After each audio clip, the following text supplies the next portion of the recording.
अस्सलामुअलैकुम। Face to face with Ayesha Bakhsh में आपको खुशामदीद कहेंगे। एलेनोर रूज़वेल्ट ने कहा था कि दूसरों की गलतियों से भी सीखिए, क्योंकि आप इतना तवील जी ही नहीं सकते कि सब गलतियां खुद करके सीखें। पाकिस्तानियों को भी सीखना होगा कि कोरोना नामी मौत का इफरीत दुनिया भर में तबाही मचाकर हमारे पड़ोस भारत में डेरे जमा चुका है। अल्लाह भारत समेत आलमे इंसानियत पर रहम फरमाए। मगर ये भारतीय मनाजिर हमारी आंखें खोलने के लिए काफ़ी होने चाहिए, वगरना हमारे रवैयों ने हमारी हलाकत खेजी में कोई कसर नहीं छोड़ी। अल्लाह ताला हम पर अपना रहम जारी रखे। पहली और दूसरी लहर में हम अपनी बदगुमानियों और बेहतियातियों के बावजूद मजमूई तौर पर महफूज रहे हैं, अल्हम्दुलिल्लाह। मगर कुदरत किसी को मुसलसल मौका नहीं दिए रखती। इबरत लेनी होगी, नसीहत लेनी होगी, वगरना यकीन जानिए हम खुदकुश राह पर चल रहे हैं।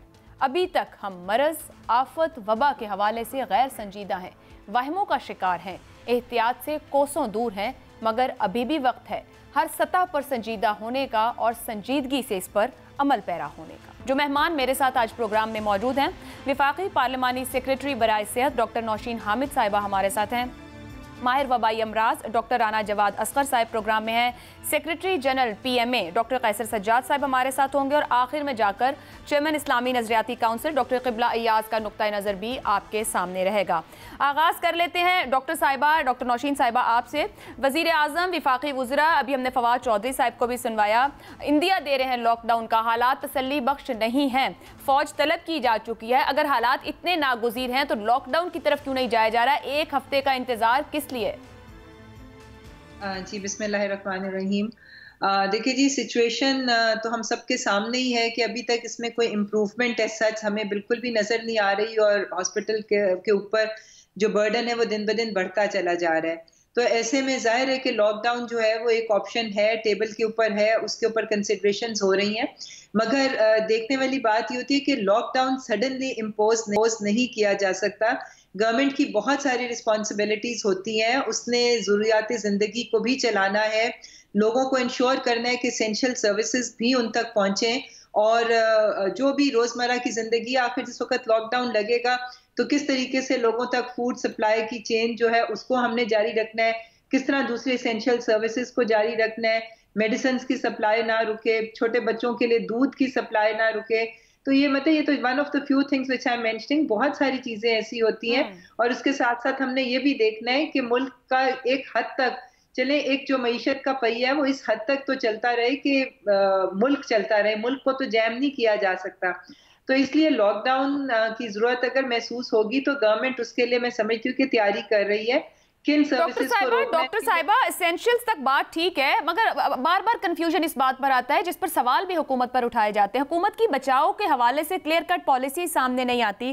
फवाद चौधरी साहब अगर कहते हैं कि एक हफ्ते में हम लॉकडाउन लगाएंगे, असद उमर साहब कहते हैं आप जल्दी से सब शॉपिंग कर लें, मे बी अगले हफ्ते लॉकडाउन लग जाए, तो इस तरह तो बाजार भर जाएंगे। कोई क्लियर पॉलिसी है? हुकूमत ने कहीं इस बात को एसेस किया है? NCOC के इजलास भी हो रहे हैं, आप लोगों को नाकामी हो रही है SOPs पर अमल दरामद में मुकम्मल तौर पर? देखें जी, SOPs पे नाकामी जो है वो मैं समझती हूँ कि टोटली गवर्नमेंट की रिस्पॉन्सिबिलिटी नहीं है, बल्कि ये जब भी इस किस्म की पेंडेमिक्स होती हैं तो कम्युनिटी इन्वॉल्वमेंट बहुत ज़्यादा ज़रूरी होती है। अनफॉर्चुनेटली हमारे लोग जो हैं, आज भी अगर आप बाहर जाके सड़क पे पूछेंगे तो 10 में से 8 लोग ये कहेंगे कि जी हम कोरोना को कुछ समझते ही नहीं है। तो अब ये मेंटेलिटी इस तरह ओवरनाइट चेंज नहीं होती है। इसीलिए मैं समझती हूँ कि फौज की जो प्रेजेंस है वो इसलिए एक खुशाइंद बात होगी कि लोग जिस वक्त हमारी लोकल इंतजामिया करती है तो वो तो चूंकि उनके सिस्टम का हिस्सा है, पुलिस हर वक्त सड़कों पे होती है, उनको कुछ लगता नहीं है। मगर पुलिस की प्रेजेंस विल इंश्योर लोगों के जहन में ये बात जरूर आएगी कि कुछ अनयूजुअल है, कोई ऐसी चीज है, कोई ऐसा क्राइसिस है, कोई ऐसा डिजास्टर है जिसकी वजह से आज फौज सड़कों पे है। तो इसलिए मैं समझती हूँ कि हुकूमत की पूरी कोशिशें ये हैं कि हम लोग इसके फैलाव को, इसके लिए बहुत सारी एक्टिविटीज आप देखें कि जो मेजर एक्टिविटीज हैं वो रोक दी गई हैं, स्कूल्स बंद कर दिए गए हैं, सारी पब्लिक गैदरिंग्स बंद कर दी गई हैं, जितनी सोशल एक्टिविटीज हैं, शादियां हैं। मुझे इस बात का जवाब नहीं मिला कि हुकूमत की क्लियर पॉलिसी, इस पर सभी लोग बात करते हैं, समझ में नहीं आता कि खुद हुकूमत की जानिब से बड़ी बड़ी तकरीबात, वुज़रा, वजीर आजम सब मौजूद होते हैं। एक तरफ लॉकडाउन के लिए लोगों को डराया जाए कि लॉकडाउन लग सकता है, साथ ही कहा जाए कि आप शॉपिंग कर लें। कम्युनिटी की इन्वॉल्वमेंट भी तो गवर्नमेंट के रवैयों की वजह से होगी। अगर गवर्नमेंट की तरफ से वो संजीदगी नहीं आएगी तो कम्युनिटी कैसे, और फिर वो ट्रिकल डाउन कैसे होगा? ट्रिकल डाउन तो ऊपर से नीचे आएगा ना। देखिए, मेरा ख्याल है असद उमर साहब की बात को थोड़ा सा वो दूसरे कॉन्टेक्स्ट में देखा गया है। असद उमर साहब का मतलब ये था कि लॉकडाउन लग सकता है, आप लोग अपनी जरूरियात जिंदगी जो है वो उसके लिए आप तैयारी कर लें। वो शॉपिंग से मतलब यही है कि आप अपने खाने पीने की चीजें जो दूसरी नहीं, उन्होंने बड़ा स्पेसिफिकली खवातीन को शॉपिंग के लिए कहा था, हम चैरिटी ऑस्टेरिटी इन चीजों पर भी जा सकते थे। जी, मगर बहरहाल वो ये कि ज़ाहिर है ख़वातीन की भी कुछ ज़रूरियात होती हैं, ज़ाहिर है रमज़ान है, ईद है, तो वो उन्होंने एक इंडिकेशन कौम को दी है कि आप लोग अपनी तैयारी कर लें, जो कुछ भी आप लोग चाहते हैं, हम लॉकडाउन की तरफ जा सकते हैं। और ये बड़ा इसके ऊपर मैं समझती हूँ कि सीरियसली इस चीज़ को एक्सप्लोर किया जा रहा है और आने वाले कुछ दिनों में बहुत लंबा वेट नहीं होगा। अगर ये सिचुएशन इसी तरह नंबर्स बढ़ते रहे तो मैं समझती हूँ 1 हफ्ता ज़्यादा है, उससे ज़्यादा जल्दी हम कोई एक्शन देखेंगे। मगर कोविड है, सूरत हाल मुख्तलिफ है, और आपको ये भी बता दें कि मर्दान में तो लगा भी दिया गया है लॉकडाउन। वहां पर जो नंबर है, जो ग्रोथ नजर आ रहा है कोविड का, वो बहुत ज्यादा उसकी रेशो है, और कोविड की इसको देखते हुए आज लॉकडाउन कर दिया गया। डॉक्टर जवाद साहब, भारत में हम देख रहे हैं हलाकत खेजी की सी सूरत हाल है, ना देख पाने वाले विजुअल्स मौजूद हैं। वहां किस किस्म का आपको एक्शन पॉइंट नजर आता है? जो पाकिस्तान में इस वक्त हालात है, हम किस तरह से बच सकते हैं? लॉकडाउन लगाने में काफी टाइम है, हम महफूज हैं अभी? बहुत शुक्रिया जी। एक्चुअली जो इंडिया के हालात हैं वो देख के मेरा काम ही पेंडेमिक्स के बारे में लोगों को तैयार करना है, और हम ये विजुअल्स इस तरह के पुराने दिखाया करते थे, लेकिन ये देख के मैं खुद खौफ में मुब्तला हुआ हूँ कि जो हिंदुस्तान में हो रहा है, खुदा न खास्ता वो कहीं हमारी तरफ ना बढ़े। अब जो लॉकडाउन का इशू है वो मैं पहले भी कह चुका हूँ कि एक बड़ा इफेक्टिव मेजर ज़रूर है, लेकिन वो डिस्ट्रक्टिव भी होता है। और ये उसी तरह है जिस तरह के शुगर के मरीज़ की अगर हालत वो एहतियात ना करे, अद्वियात ना इस्तेमाल करे, तो इवेंचुअली उसकी टांग या पैर हमें काटना पड़ता है। अब उसकी जान बचाने के लिए ये होता है, तो ये पार्ट ऑफ एक ट्रीटमेंट है, लेकिन हमें गैर ज़रूरी जल्दी के साथ लॉकडाउन की तरफ नहीं जाना चाहिए, क्योंकि उसके नेगेटिव इम्पैक्ट्स बहुत हैं। तो उसके लिए लेकिन अगर हम नहीं जा रहे तो फिर हमें बड़ी यकसुई के साथ और एक सिंगल मैसेज निकलना चाहिए गवर्नमेंट की तरफ से भी, और इसके अंदर मल्टीपल ओपिनियंस नहीं आने चाहिए, और जो भी डेटा है गवर्नमेंट का उसकी बेस पे हमें डिसीजन मेकिंग होती नजर आनी चाहिए।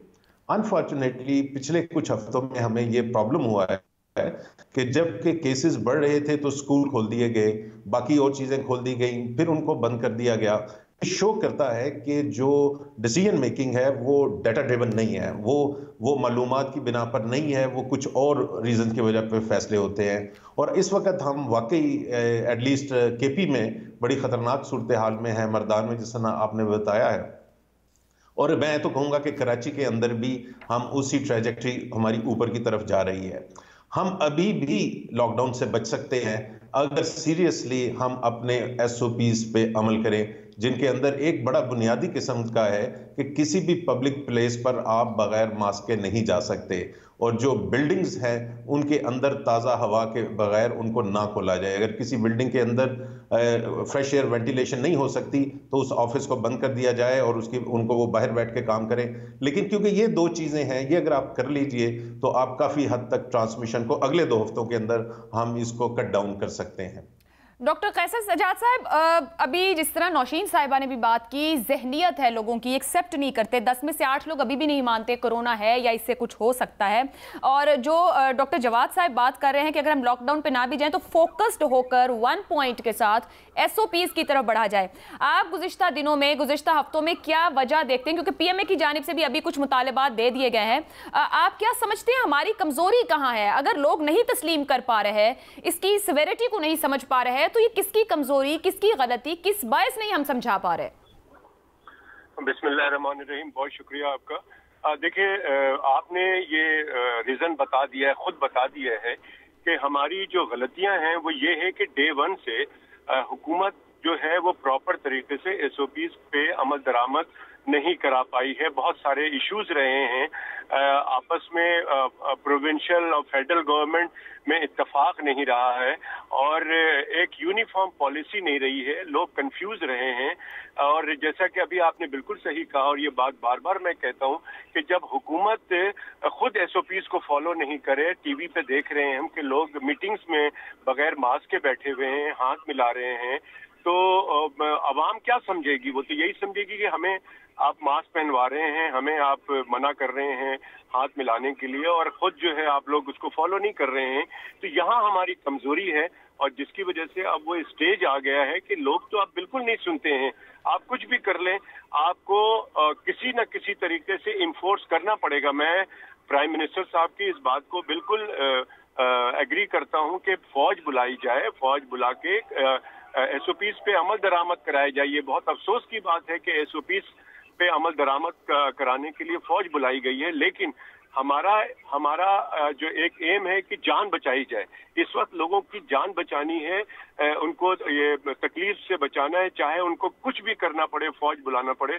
तो इस वक्त सूरत हाल यही है, और जिन ममालिक ने अपने मुल्क से कोरोना का खात्मा किया, उन्होंने यही किया है कि उनके शहर में अगर एक केस भी आया है तो उसको उन्होंने लॉकडाउन कर दिया पूरा शहर, और यही तरीका है। और उसके बाद जो है केसेस जो है वो खत्म हो गए हैं।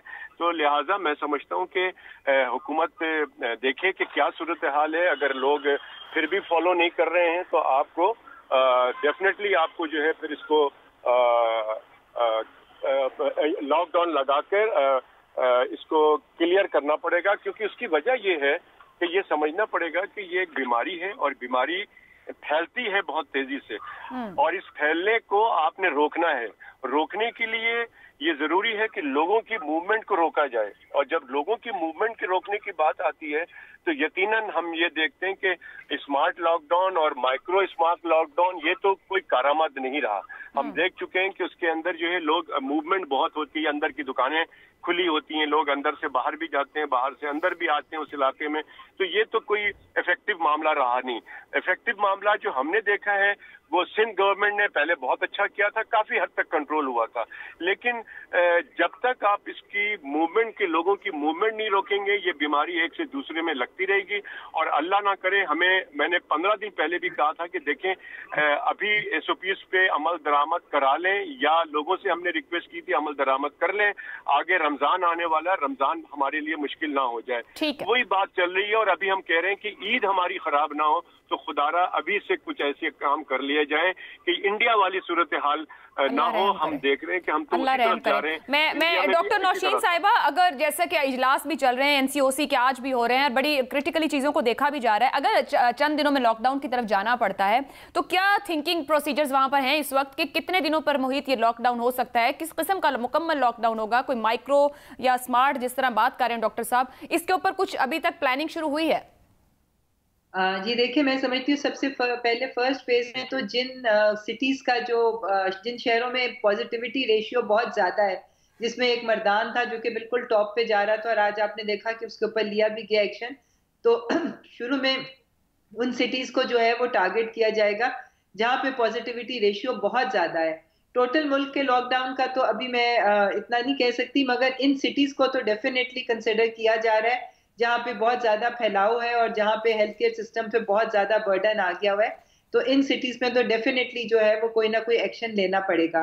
यही पॉलिसी जो आप पूछी थी कि पहली पॉलिसी तो यही है कि हम फौज के जरिए और अपनी दूसरी लोकल इंतजामिया के जरिए एक दफा एसओपीज की स्ट्रिक्ट इम्प्लीमेंटेशन का ट्राई कर रहे हैं कि लोग जो है वो कम से कम खुद से इन्वॉल्व हो जाएं, खुद से लोग समझ जाएं इस चीज को, जो अभी तक अनफॉर्चुनेटली 1 साल गुजरने के बाद भी लोगों का रवैया मजीद केयरलेस हो गया है। बिल्कुल दुरुस्त आप ये बात कह रही हैं कि लोग पहले से ज्यादा केयरलेस हुए हैं, लोगों के अंदर तवज्जो नहीं है इस मामले को लेकर। लेकिन एक अहम मामला डॉक्टर साहिबा वैक्सीनेशन को लेकर था। बाहर भी हमने देखा मुल्कों ने ज्यादा फोकस इस पर रखा कि अगर हमें अपनी इंडस्ट्री को, मईशत को चलाना है तो वैक्सीन सबसे इंपॉर्टेंट मामला है। हमारे यहाँ वो संजीदगी उस तरह से नहीं आई, मैं इस पर लेटर ऑन आती हूँ, लेकिन पहले आपसे फिगर जानना चाहूंगी वैक्सीनेशन का इस वक्त रेशो और रफ्तार क्या है हमारे यहाँ? जो नंबर्स रिपोर्ट हो रहे हैं वो तो अभी तक बहुत नीचे नजर आते हैं। जी बिल्कुल, इस वक्त मैं समझती हूँ कि हमारे तकरीबन कोई 16 लाख के करीब वैक्सीनेशन हुई हैं, जिसमें से 4-4.5 लाख हमारे फ्रंटलाइन हेल्थ केयर वर्कर्स की है। मगर इसकी देखें कि जो रजिस्ट्रेशन का लेवल है, रजिस्ट्रेशन तो अब लोगों ने करनी है ना, तो जिनकी रजिस्ट्रेशन होगी उन्हीं को वही स्केड्यूल होंगे। तो रजिस्ट्रेशन अभी हमारी बहुत कम जा रही है, लोग जो है वो सामने नहीं आ रहे, रजिस्टर नहीं करवा रहे हैं। तो हालांकि 50+ की भी रजिस्ट्रेशन खुल गई है, फिर भी मैं समझती हूँ कि 22-23 लाख के दरमियान लोगों ने रजिस्टर कराया। ईद के फौरी बाद जो है वो इंशाल्लाह बाकी एज ग्रुप्स के लिए भी खोल दी जाएगी। तो मेरी मैं डॉक्टर साहब वापस आऊंगी, मसला रजिस्ट्रेशन तक का नहीं है क्योंकि बहुत कम आबादी को अभी तो लगाना शुरू किया गया था, लेकिन एक और भी बहुत बड़ी बात हो रही कि हमारे पास तो वैक्सीन ही नहीं है। मैं इस पर आऊंगी, लेकिन पहले डॉक्टर जवाद साहब, ये जो वैक्सीनेशन को लेकर आपने इस पर बात भी की पहले भी, जितनी परसेंटेज से जिस तरीके से लग रही है, कितना वक्त दरकार है पाकिस्तान की पूरी आबादी को वैक्सीनेट करने के लिए? जी अनफॉर्चुनेटली जिस रफ्तार से अभी तक लग रही है ये कई साल लगेंगे। अगर मैं ये नहीं कहता 10 साल लगेंगे, या लेकिन अभी तक हम 1% की अपनी आबादी को मतलब हम कई साल बंद करते रहेंगे, खोलते रहेंगे, इल्जाम लगाते रहेंगे, मलबा यहाँ वहां डालते रहेंगे, सेफ माहौल नहीं यहाँ की हुकूमतें दे सकेंगी लोगों को? नहीं, मैं उम्मीद करता हूं कि गवर्नमेंट की वैक्सीन प्रोक्योरमेंट जल्दी हो जाएगी या उनको अवेलेबिलिटी हो जाएगी, लेकिन उसके साथ मेरा ये रिक्वेस्ट होगी गवर्नमेंट को कि जहां पे वो वैक्सीन खरीदने के इंतजाम कर रहे हैं या हासिल करने के इंतजाम कर रहे हैं, वहां इसको लगवाने के भी बड़ी कॉम्प्लिकेटेड इंतजाम होते हैं। और अगर आपने इतनी बड़ी वैक्सीन ड्राइव करानी है तो आपको बहुत सारे रिसोर्सेज अपने इम्यूनाइजेशन प्रोग्राम को देने पड़ते हैं, और उसके लिए वो पूरी उनकी एक्सरसाइजेस पहले हो जानी चाहिए। चलिए महीने बाद आ जाए वैक्सीन, 2 महीने बाद आ जाए, लेकिन ये ना हो कि जब वैक्सीन आ जाए तो उस वक्त फिर हम ये देखें कि हमारे पास तो रिसोर्सेज नहीं है, गाड़ियां नहीं है, कोल्ड चेन नहीं है। वो सारी चीज़ें अब वक्त है कि उसको कर लीजिए ताकि हम मजीद डिले ना करें। अफ्रीका के चंद मुल्कों में ये भी हालात हुए हुए हैं कि उनको वैक्सीन तो मिल गई लेकिन लगाने का उनका इंतजाम नहीं है, और तकरीबन एक अफ्रीका मुल्क में 70,000 वैक्सीन एक्सपायरी पे उनकी एक्सपायरी हो गई है। तो इस चीज़ से बचने के लिए कि जो वैक्सीन इतनी कम तादाद में दुनिया में मुयसर है, हम उससे पहले, उनके आने से पहले उसके लगाने का इंतजाम आपका फुल प्रूफ होना चाहिए। तो मेरी ये रिक्वेस्ट होगी कि इसके ऊपर अमली इक़दाम करें, उसके लिए रिसोर्सेज एलोकेट करें। मैं डॉक्टर कैसर साहब, वैक्सीन को लेकर सिंध में हालात क्या हैं? बिलावल भुट्टो साहब की जानिब से कहा गया, फिर यहाँ से डॉक्टर यास्मीन राशिद साहिबा ने जवाब दिया, वैक्सीन दी गई नहीं दी गई, वहाँ अवेलेबिलिटी और फैसिलिटी किस किस्म की है? देखिए, मैं तो पूरे पाकिस्तान को देखता हूँ एज ए सेक्रेटरी जनरल, और मैं समझ रहा हूँ कि पूरे पाकिस्तान में जो इस वक्त सूरत हाल है इंक्लूडिंग सिंध, बहुत स्लो है वैक्सीनेशन लोगों की, और उसकी वजह ये है कि एक तो कंफ्यूजन क्रिएट हुआ है सोशल मीडिया की वजह से। बहुत सारे लोगों ने बहुत सारी बातें शुरू कर दी हैं, और हम चाह भी रहे हैं कि उसे खत्म किया जाए, लोगों को समझाया जाए। और मैं समझता हूं कि लोगों में थोड़ा सा अब वो है कि वैक्सीनेट होने लगे हैं, लोग कर रहे हैं कोशिश, लेकिन उसमें एक हिंड्रेंस है। मेरी दरख्वास्त होगी, नौशीन साहिबा भी यहाँ मौजूद हैं, मैं बार बार ये कह रहा हूँ कि ये जो प्रोसेस है वैक्सीनेशन का, इसको बहुत आसान कर दिया जाए और एज लिमिट खत्म कर दिया जाए, और आसानी ये की जाए कि 1166 पे रजिस्ट्रेशन खत्म करके डायरेक्ट शनाख्ती कार्ड दिखाकर लोगों को वैक्सीनेट किया जाए। वो वैक्सीनेशन सेंटर में ही उनको रजिस्ट्रेशन दी जाए और वैक्सीन लगा के उनको कार्ड, जो भी प्रोसीजर है वो किया जाए।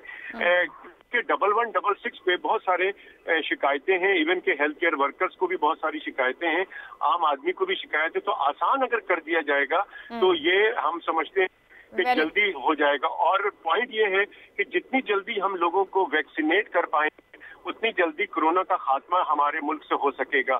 और लोगों को ये समझना है कि खुदारा वैक्सीन लगाना इतना जरूरी है कि जितना आप समझ लें कि आपको नाश्ता करना है, लंच करना है, इतना जरूरी होता है, उतना ही आपको वैक्सीन लगाना है। आपको जिंदा रहने के लिए खाना खाते हैं आप, तो आपको वैक्सीन लगाना बहुत जरूरी है। परेशानियों से बचना है तो। डॉक्टर साहब एक ब्रेक लेते हैं, और जो आपने सजेशंस दिए हैं उन पर डॉक्टर नौशीबा का पॉइंट, और जो मिथ्स और गलत फहमियां मौजूद हैं वैक्सीन को लेकर और उसके ऊपर जो बातें होती हैं, इस पर भी राय लेंगे डॉक्टर्स की इस ब्रेक के बाद। प्रोग्राम में आपको एक बार फिर खुशामदीद कहेंगे। डॉक्टर साहिबा, एक तो रिस्पॉन्ड कीजिएगा, दूसरा एक मिथ कहें, सियासी ताना कहें, बार बार ये हुकूमत को कहा जा रहा है कि खैरात की सिर्फ वैक्सीन मौजूद है, हुकूमत ने खुद कोई वैक्सीन नहीं खरीदी। कितनी सदाकत है? क्या हुकूमत ने खुद भी वैक्सीन प्रोक्योर की है? जी बिल्कुल, देखें गवर्नमेंट ने शुरू में ही $150 मिलियन जो हैं वो मुख्तस कर दिए थे वैक्सीन की परचेज के लिए, और चूंकि सप्लाई एंड डिमांड का एक पूरा इशू पूरी दुनिया में इस वक्त था, मगर उसके बावजूद प्राइम मिनिस्टर इमरान खान साहब ने खुद चाइनीज प्रेसिडेंट से बात की थी और उनसे रिक्वेस्ट की थी, और उसके नतीजे में ये कि हमें थोड़ा सा हमारा ये प्रोसेस स्पीड अप हुआ है। साइनोफार्म की वैक्सीन जो है वो पाकिस्तान ने परचेज भी की है। अभी ये पिछले दिन, ये आजकल में जो है वो हमें तकरीबन 1 मिलियन परचेज वैक्सीन साइनोफार्म की पहुंची है, और 0.5 मिलियन जो है वो साइनोवैक की परचेज वैक्सीन है। पिछले हफ्ते भी हम लोगों को साइनोफार्म और कैंसिनो बायो की परचेज वैक्सीन जो है वो पाकिस्तान पहुंच चुकी हुई है। तो हमारी एक जो ग्रांट के तौर पे आ रही है वो तो एक एडिशनल बेनिफिट है, पाकिस्तान परचेज भी कर रहा है और आने वाले दिनों में भी हम लोग कैंसिनो बायो का एक कॉन्सेंट्रेट परचेज कर रहे हैं, जिससे इंशाल्लाह ताला 30 लाख डोजेस जो है वो पाकिस्तान में तैयार होंगी कि उसको डाइल्यूट करके उसकी इंडिविजुअल पैकिंग यहाँ की जाएगी। तो बहुत मिलियंस ऑफ डोजेस जो है वो पाइपलाइन में है और जिस तरह से डॉक्टर कैसर साहब ने कहा है वो बड़ी अच्छी सजेशन है, मगर प्रैक्टिकलिटी जो है वो जब तक हमारे पास एक वाफिर मिकदार में वैक्सीन जो है वो पहुंच नहीं जाती, जो कि इंशाल्लाह मई के महीने में भी हमें उम्मीद है कि मिलियंस ऑफ डोजेस आ जाएंगी। तो ईद के बाद ये खोली जा रही है वैक्सीन तमाम एज ग्रुप्स के लिए। तो जिस तरह आप 60 के लिए जो है वो वॉक इन कर दिया गया है कि anybody with an ID card above 60 can walk in और बगैर रजिस्ट्रेशन के भी करा सकता है। मुझे उम्मीद है कि आने वाले दिनों में ये वाली जो एक्सरसाइज है ये लोअर एज ग्रुप्स के लिए भी इम्प्लीमेंट होगी, मगर अभी जब तक हमारे पास एक साइजेबल अमाउंट ऑफ वैक्सीन पहुंच नहीं जाती, हमें इसको थोड़ा सा कंट्रोल्ड फॉर्म में लेके चलना है। अगर मुझे उम्मीद है कि ईद के बाद इंशाल्लाह बेहतरी आएगी जी हालात में। और वैक्सीनेशन प्रोसेस वैसे भी काफी स्पीड अप हो गया है। शुरू में फ्यू थाउजेंड्स होते थे, अब हम तकरीबन 1 लाख के करीब जो है वो हमारा टारगेट है और इससे भी ज्यादा जाने का टारगेट है पर डे के ऊपर। ठीक है डॉक्टर जवाद साहब, थोड़ा सा मिथ्स पे बात कर लेते हैं। एक तो दोबारा से वही अफवाह साजी का माहौल, जब हालात और सूरत हाल ऐसी होती है, ऐसी खबरें गर्दिश कर रही हैं कि साइंस स्टडी से पता चला है जो भारत में वायरस है या जो अभी वायरस की इस वक्त जो म्यूटेट होकर सूरत हाल है ये एयरबॉर्न है और इसके लिए ज्यादा एहतियात की जरूरत है। क्या ऐसी कोई साइंसी तौर पर शहादत या रिपोर्ट या रिसर्च मौजूद है या आपकी नजर से गुजरी हो? जी हाँ, जो नए वेरिएंट्स हैं इंक्लूडिंग जो स्पेशली हमारे पाकिस्तान के अंदर ज़्यादा मौजूद है वो यूके का वेरिएंट है और वो वाकई 70% ज़्यादा आसानी से दूसरों को लगता है। जो इंडिया का डबल म्यूटेंट है वो अभी प्रीडॉक्ट नहीं है स्ट्रेन, लेकिन उसके अंदर 2 चीज़ें हैं। एक तो वो ये है कि वो जो चंद वैक्सीन्स की मुदाफत होती है आपकी बॉडी में, उसको उससे वो बच जाता है, एक हद तक उसकी अफादियत कम कर देता है। और दूसरा, उन लोगों के अंदर जिनका वो पहले कोरोना हो चुका है और जो एक इम्यूनिटी उनके अंदर होती है कुछ अरसे के लिए, उसको भी कमज़ोर कर देता है। तो ये डबल म्यूटेट उसमें 2 चीज़ें आई हैं और ये बिल्कुल सही बात है कि इसकी वजह से ज़्यादा प्रॉब्लम हमें होने का ख़तरा है। लेकिन अभी पाकिस्तान में जो वायरस है वो इंडिया का नहीं है। अभी तक जितनी स्टडीज़ हुई हैं वो यूके वेरिएंट ही है। जो पंजाब की जो हेल्थ मिनिस्टर है उन्होंने कहा है कि 75%, और जो कराची से हमें जो इतलात आई हैं शायद गवर्नमेंट ही की तरफ से, वो भी तकरीबन इतनी ही तादाद के अंदर यूके वेरिएंट है। तो ये इससे बचने के लिए आपको अपने डिफेंसेस जो हैं वो डबल करने पड़ेंगे। और इसी वजह से अगर आप किसी बिल्डिंग ऐसी में जाते हैं जहां पे वेंटिलेशन अच्छी नहीं है तो 15 मिनट से ज्यादा ना जाइए और डबल मास्क कीजिए। एक मास्क से इससे आप बचना थोड़ा सा मुश्किल है। तो ये मेरी रिक्वेस्ट होगी लोगों के साथ। डॉक्टर कैसर साहब, एक मिथ ये भी है कि जब से वैक्सीन आई है, ये ग्लोबली ये फिनोमेना बढ़ा है कि कोरोना या वैक्सीन जो है वो ने फैलाव को बढ़ाया है, उससे कम नहीं हुआ, यानी कि फैलाव बढ़ा है बीमारी का। आपका इस पर क्या राय है? ये कॉन्सेप्ट गलत है या ये परसेप्शन गलत है। मैं समझता हूँ कि जिन ममालिक में वैक्सीनेशन ज्यादा हो गई है, पॉपुलेशन ज्यादा हो गई, वहां पर कोरोना के जो है वो ग्राफ नीचे आता चला जा रहा है।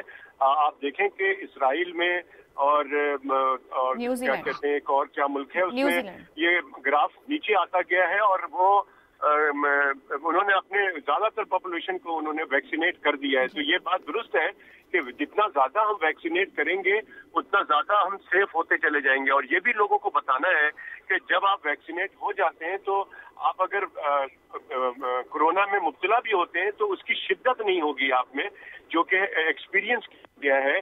और आप हल्का फुल्का आपको प्रॉब्लम होगा और आप जल्दी से सेहतियाब हो जाएंगे। लेकिन जो लोग वैक्सीन नहीं लगाते हैं उनके लिए प्रॉब्लम ये है कि उनको खतरा रह सकता है, उनको ऑक्सीजनेशन की प्रॉब्लम हो सकती है, उनके जिस्म में ऑक्सीजन कम हो सकती है और उनको हॉस्पिटलाइज करना पड़ सकता है। तो लिहाजा मैं समझता हूँ कि वैक्सीन ही एक आंसर है। डॉक्टर साहब, कैसर साहब, यहाँ पर एक पॉइंट ऐड कर लीजिएगा। कुछ ऐसी भी चीजें सामने रही कि वैक्सीन की पहली खुराक के बाद लोग पॉजिटिव हुए, उसके ऊपर आप क्या कहेंगे? इसके ऊपर भी बहुत सी आराम बनाई गई। बिल्कुल पॉजिटिव हो सकते हैं और दोनों खुराक लगने के बाद भी पॉजिटिव हो सकते हैं। ऐसा नहीं है कि आप अगर दोनों डोज लगा लेते हैं तो आप टार्जन बन जाएं और आप मास्क भी ना लगाएं और आप सोशल डिस्टेंसिंग कोई एसओपीज को फॉलो ना करें, ऐसा नहीं है। और जब पहली खुराक लगती है तो एंटीबॉडीज नहीं बनती है फौरी तौर पे। दूसरी खुराक जब आपको लग जाती है उसके 15 दिन के बाद या उससे 1 हफ्ते के बाद आपकी एंटीबॉडीज बनना शुरू हो जाती है। तो लिहाजा वैक्सीन लगने के बाद पूरी डोज लग जाए तो भी आपको ये नहीं सोचना चाहिए कि जी हम एसओपीज को फॉलो नहीं करेंगे, अब तो हमने डोज लगवा लिया है। आपको वैसे ही एहतियात करना है।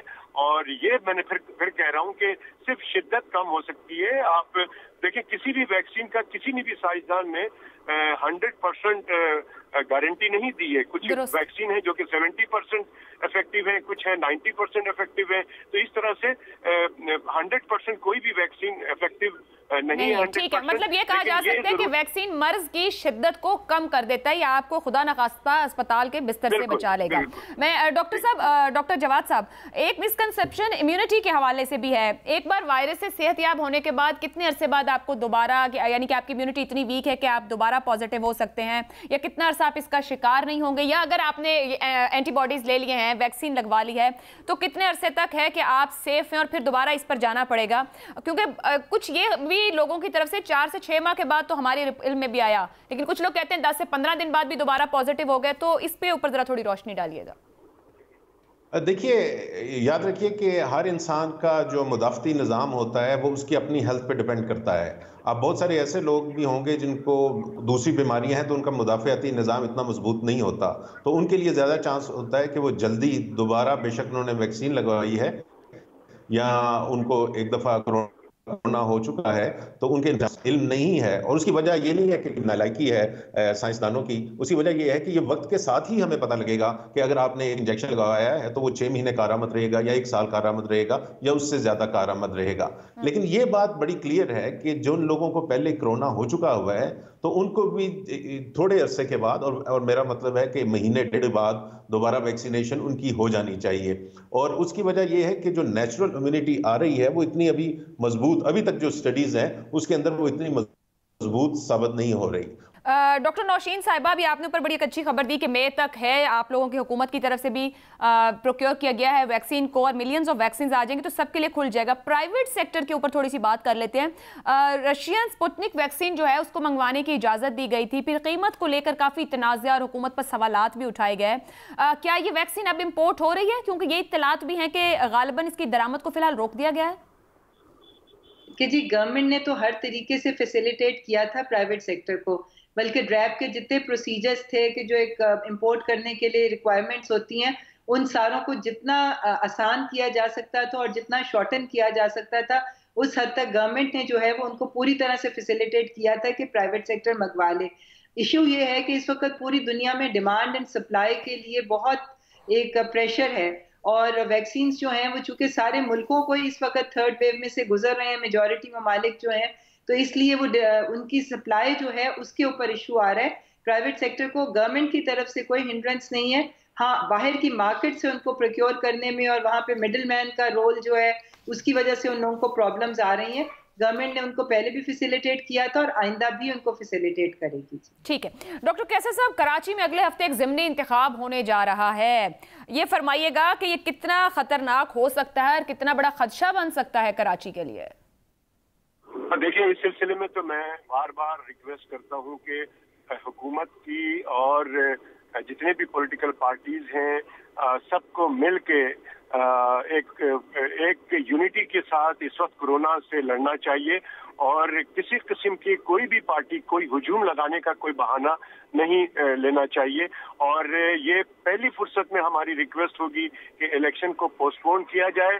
आगे ये जो सूरत हाल इस वक्त बनी हुई हमारे मुल्क में, इस सूरत हाल को देखते हुए मैं समझता हूँ कि फौरी तौर पे इलेक्शन को पोस्टपोन किया जाए। किसी किस्म की ना हुकूमत कोई जलसा करे या कोई तकरीब करे, लोगों को मौका दे गैदरिंग करने का। इस वक्त तो मैं समझता हूँ कि ये इसके अलावा और कोई चारा नहीं है। तमाम इख्तलाफात भुलाकर और सिर्फ अपने लोगों को कोरोना के जो प्रॉब्लम्स हैं उससे बचाएं, उसकी जो खतरात हैं और उसके लिए एक यूनिफॉर्म पॉलिसी बनाएं।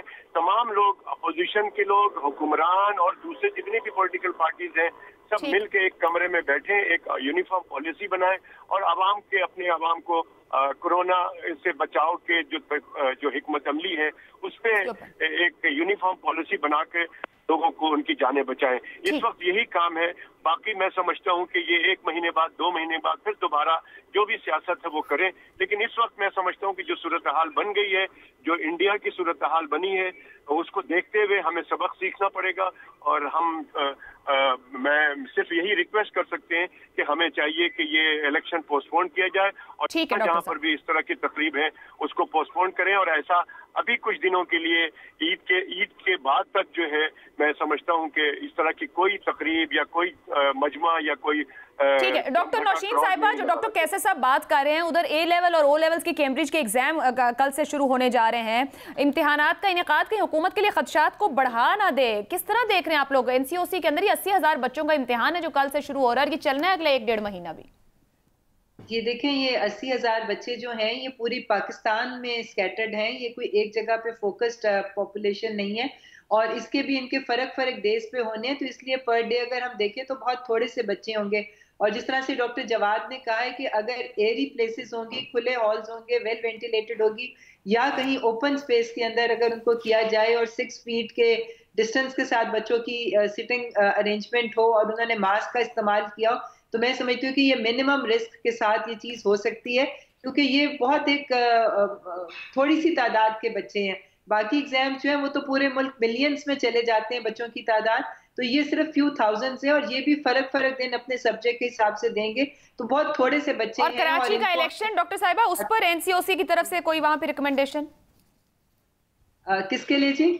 जो कराची में ज़िमनी इंतखाब है जी, देखिए वो पब्लिक गैदरिंग्स को तो डेफिनेटली एनसीओसी जो है वो 144 जो है उसको नफाज का फैसला कर लिया है, और मैं समझती हूँ कि उसकी वजह से पब्लिक गैदरिंग्स जो है वो डिस्करेज होंगी। जहां कहीं भी पब्लिक गैदरिंग है डेफिनेटली वो एक बहुत बड़ा रिस्क है, और इलेक्शन के ऊपर भी एनसीओसी ने हाल अपनी सिफारिशात दी हैं कि 144 लगाया जाए। ठीक, बहुत बहुत शुक्रिया। एक ब्रेक लेंगे। जो मेरे साथ तीनों मेहमान थे, आपका बहुत शुक्रिया।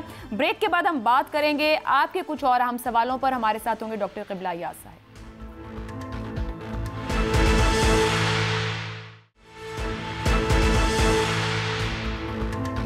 चेयरमैन इस्लामी नजरियाती काउंसिल डॉक्टर क़िबला यास साहब इस वक्त हमारे साथ मौजूद हैं। कुछ अहम सवालात जिनके जवाब आपके लिए ज़रूरी हैं। डॉक्टर साहब बहुत शुक्रिया।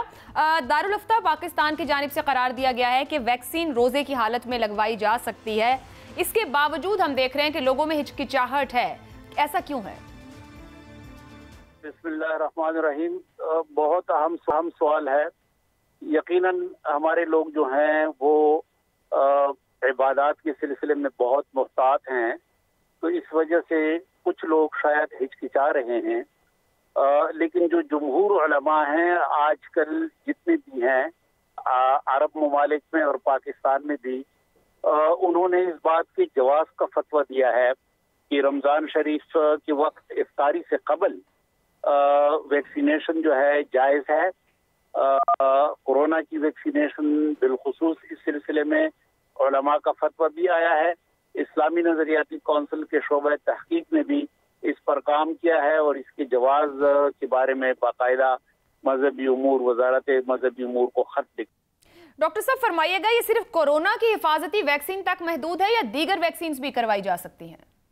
देखें, जिस बैरूनी जो वो है मसलन वैक्सीन या कोई चीज कि जिसमें कोई खुराक हल्क के जरिए ना जाए या मैदे के अंदर ना जाए, वैक्सीनेशन रगों में होती है, तो कोई भी इस सिलसिले में इंजेक्शन लगाना या वैक्सीनेशन तो उलमाए किराम ने उसकी मुमानियत नहीं की।